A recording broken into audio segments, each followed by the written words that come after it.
নেতা উপর ভাই তো লোক গাইছে ওদের তো মাল কামাই আইছে বসকে তুই বলতে লোক আইছে আর কবি না বাইরে আরে চল বেড়াতে কি লই মাছ আই লাগে ভাই ভাই ভাই ভাই ভাই লোকই গা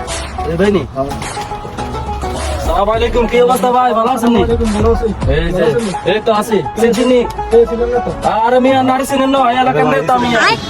কিরা আপনি বাইরে ছিলেন না কোন এলাকার নেতা? কি কথা এলাকার মানুষের চিনে আমরা চিনেন আমরা বিদেশ আছি না এলাম আমরা চিনতে না আরে তোরা আসলে কি একটা মানে এত নাম ডাক আমরা চিনলেন না তোমার তো এই সবাই তোরা কইছি যে আর নাম ডাকা কার উপরে রাখি এলাকার ভিতরে তোরা মানুষ চিনে না আমার বিদেশ আসলে এলে ও আমি বিদেশ নিয়ে আসছিলেন ভাই বিদেশ ছিল। আরে 12 বছর আগে আমি বিদেশ গেলাম। এই 12 বছর ধরে বিদেশ নিয়ে আসছিলেন আচ্ছা ঠিক আছে খারাপ নাই ছোট ভাইয়ের লোক কথা আচ্ছা, ঠিক আছে। শোন আই এলাকার বড় ভাই আই কিটিয়া কিটারি নি তোরা যাই কবলে কথা বলে টিয়া দিতে ভাই গাড়াই রইছে এটা উপরতে সিস্টেমিক কইবলে টিয়া দিতে বাইরে আচ্ছা ঠিক আছে যা যা যা যা ভাই আর মানে আমরা চিনি হারান না এই মার্ডার মামলা আছে 3 তারিখে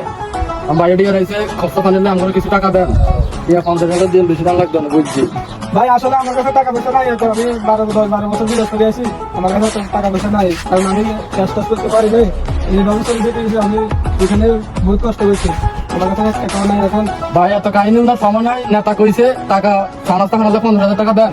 ভাই আমি কত দিন আমি ঋণ করি আপনি এটা চিনেন না আমরা এটা চিনেন না এই বহুত মনে করেন তো ভয়ঙ্কর লোক ভাই আমার কাছে টাকা তো নাই এখন সরকার হলে আপনাদেরকে কিছু টাকা দিই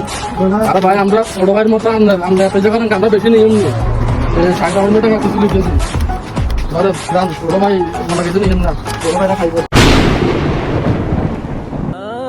আসসালামু আলাইকুম, আশা করি সবাই ভালো আছেন। আজকের ভিডিওটা এই কারণে বানানো হলো, অনেক প্রবাসীরা এরকম সম্মুখীন হয়, তো ভিডিওটা কেউ সিরিয়াসলি নেবেন না।